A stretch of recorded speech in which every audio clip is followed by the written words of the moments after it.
अरे आप तो अभी ज्ञान आपको नहीं है, जरा अपने पूर्वजों के, आपके जो पूर्वजों ने जो इस देश में शासन किया है उनका भी जरा इतिहास तो पढ़ लेते। 100 चूहा, हम लोग के यहाँ कहावत है, सभापति महोदय आप भी जानते हैं, आपके यहाँ भी उत्तर प्रदेश में कहावत होगा, 100 चूहा खा के बिल्ली चली हज करने के लिए। पूरे शासन काल में आपने संविधान की धज्जी उड़ाई, और संविधान की धज्जी उड़ाने के बाद जो संविधान के भक्षक हैं वो आज संविधान का कॉपी लेके घूम रहे हैं, जैसे लगता है कि कितने बड़े संविधान के रक्षक। संविधान के भक्षक संविधान के रक्षक नहीं हो सकते, इसलिए आप आज वहां बैठे हैं। आप समझती हैं कि सोना का चम्मच लेके हम लोग पैदा हुए हैं इस देश में शासन करने के लिए।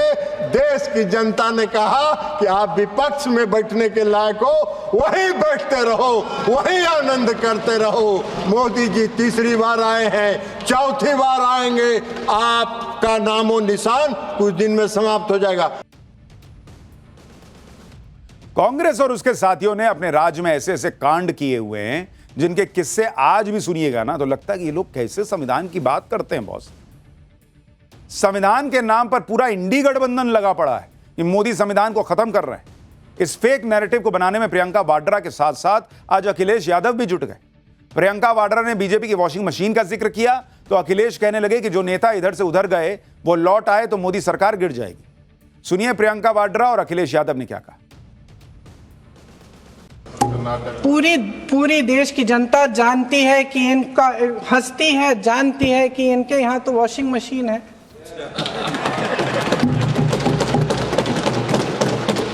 जो यहाँ से वहां जाता है वो धुल जाता है। इस तरफ दाग, उस तरफ स्वच्छता। और मेरे कई ऐसे साथी हैं जो इस तरफ होते थे उस तरफ चले गए, मुझे दिख भी रहे हैं, वॉशिंग मशीन में शायद धुल गए हैं। अध्यक्ष महोदय, बहुत सारे साथी इधर के ही उधर हैं। अगर उधर वाले इधर आ गए उसी दिन ये सत्ता से बाहर हो जाएंगे। प्रियंका वाड्रा हो या फिर अखिलेश यादव, संविधान पर चर्चा को इन्होंने वोट बैंक साधने का मौका भी बना दिया। जैसे प्रियंका वाड्रा ने दलितों की बात की, संभल की बात की, जबकि इन दोनों ही मुद्दों पर अखिलेश यादव की समाजवादी पार्टी मुखर होकर बोलती रही। यानी संसद के अंदर भी कांग्रेस और सपा के बीच मुद्दों का टकराव देखने को मिला। प्रियंका ने अखिलेश के पीडीए में सेंधमारी करने की कोशिश की तो अखिलेश अल्पसंख्यकों का मुद्दा लेकर आए। सुनिए अखिलेश यादव को भी। देश के 20 करोड़ से ज्यादा अल्पसंख्यकों के, विशेषकर मुसलमानों को दूसरे दर्जे का नागरिक बना देने का प्रयास चल रहा है। उन पर हो रहे अत्याचार प्रतिदिन बढ़ते जा रहे हैं। उनकी संपत्ति को लूटा जा रहा है, हत्याएं की जा रही हैं, घर तोड़े जा रहे हैं, उनके पूजा स्थलों पर कब्जा प्रशासन की मदद से किए जा रहे हैं। अगर ये धर्मनिरपेक्षता तो धर्म शासित राज्य की क्या परिभाषा है। और हाल ही में हम लोगों ने अध्यक्ष महोदय उदाहरण देखा है कि किस तरीके से उत्तर प्रदेश में कई महत्वपूर्ण जगह पर इस तरह की घटनाएं जानबूझ करके की गई। अखिलेश यादव पूरे कॉन्फिडेंस से यह बात कह सकते हैं कि नरेंद्र मोदी सरकार मुसलमानों को 2M दर्जे का सिटीजन बनाकर रख रही है बीते 10 साल से, क्योंकि उनको यह कॉन्फिडेंस है कि उनसे कोई पलटकर मुसलमान ही ये नहीं पूछेगा कि बॉस मोदी तो 10 साल पहले आए, उससे पहले इस देश की आजादी के 50-60 साल में मोदी तो नहीं थे। तो सच्चर कमेटी की रिपोर्ट में मुसलमानों की इतनी बुरी हालत क्यों थी अगर हम फर्स्ट या उससे भी ऊपर के सिटीजन थे?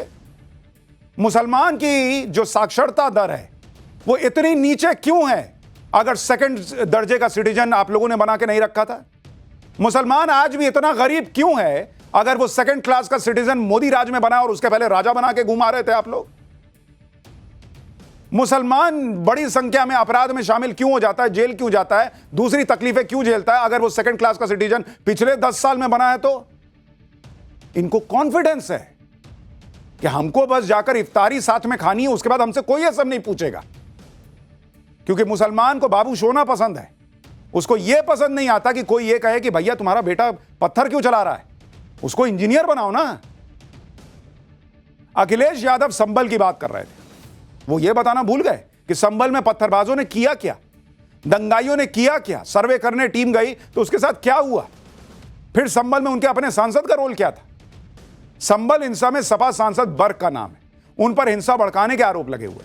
हिंसा के दौरान कैसे पुलिस पर हमला हुआ, दंगाइयों ने कैसे पत्थर फेंके, इसके वीडियो आ चुके हैं, पत्थरबाजों के पोस्टर छप चुके हैं। संभल हिंसा के पीछे बड़ी साजिश हो सकती है, उसकी जांच चल रही है, वहां विदेशी हथियार कहां से आए।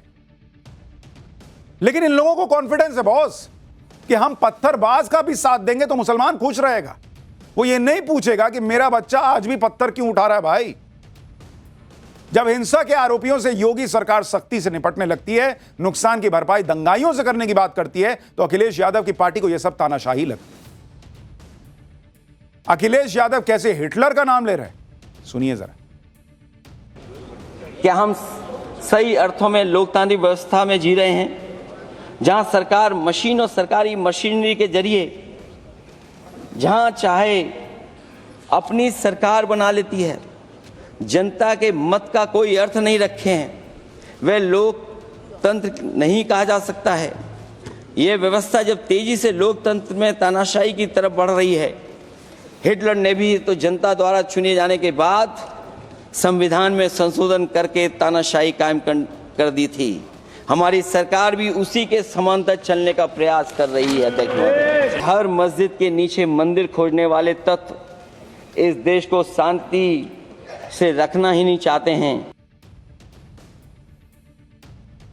इंडी गठबंधन का यही फंडा है, वो नरेंद्र मोदी को घेरने के लिए अल्पसंख्यक कार्ड खेलने लगते हैं। राहुल गांधी विदेश जाते हैं तो कहते हैं कि भारत में सिखों को पगड़ी पहनने, गुरुद्वारे जाने की आजादी नहीं। देश के अंदर अखिलेश मुसलमानों की बात करने लगते हैं। अगर धर्म का कार्ड नहीं चलता तो जाति का कार्ड लेकर आते हैं। प्रियंका वाड्रा ने आज अपने भाषण में जातिगत जनगणना की बात की। अखिलेश यादव ने भी कास्ट सेंसस की चर्चा की, लेकिन अखिलेश यादव इसी पर फंस गए। उनके एक पुराने साथी ने उनका कच्चा चिट्ठा खोल दिया, देखिए आप। अगर आप करा सकते हैं तो आप कराइए। नहीं अध्यक्ष महोदय, जब कभी भी हम लोगों को मौका मिलेगा तो जाति जनगणना कराने का काम हम लोग करेंगे। अखिलेश जी गवाह हैं। INDIA की मीटिंग हो रही थी बंबई में, मैं बेंगलुरु में, सवाल उठा कि जातीय जनगणना पर प्रस्ताव पारित करिए। ये मुंह में टेप लगा के बैठे हुए थे, मुंह में टेप लगा के बैठे हुए थे, मैं भी उसमें था। तो इनकी कथनी और करनी में यही फर्क है। ये अपने राजनीतिक इस्तेमाल के लिए नारा और अपने फायदे के लिए नारा के रूप में इस्तेमाल करते हैं। उनको कभी खुलासा करना चाहिए।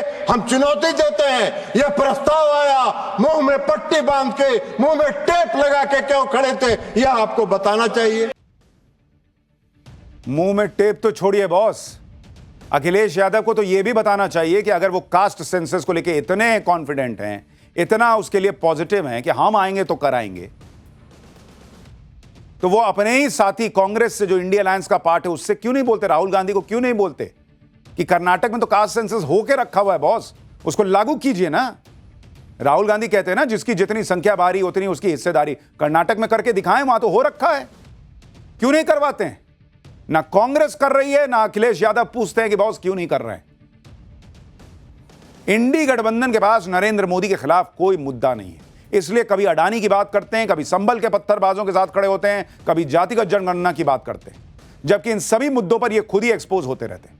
संविधान पर जब संसद में चर्चा चल रही है तब भी ये इन्हीं मुद्दों के इर्द गिर्द नरेंद्र मोदी को घेरने की कोशिश कर रहे हैं। डायलॉगबाजी चल रही है भाई, शेर और शायरी हो रही है। ममता बनर्जी की सांसद महुआ मोइत्रा ने आज क्या कहा है वो भी देखिए जरा।